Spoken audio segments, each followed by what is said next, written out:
Viral pengemis bergaya hedon, siang minta-minta malam karaokean. Baru-baru ini media sosial dikejutkan dengan berita seorang pengemis yang bergaya hidup hedon di Pati, Jawa Tengah. Video yang tersebar, seorang pria berinisial AM tertangkap basah sedang asyik memangku seorang wanita pemandu karaoke. Saat mengemis, ia harus melawan malu untuk mencari uang dengan mengiba dan mengharap belas kasihan orang lewat di perempatan. Namun ternyata dia tertangkap sedang bersama seorang pemandu lagu.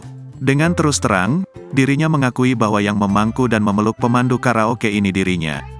Dia mengaku dalam sehari dirinya dapat meraih uang minimal Rp100.000 dan hingga Rp150.000 lebih bila suasana ramai. Saat diinterogasi, Aris mengaku memang sering mengemis di sekitar Puri. Aris mengaku terpaksa mengemis lantaran terdesak urusan utang.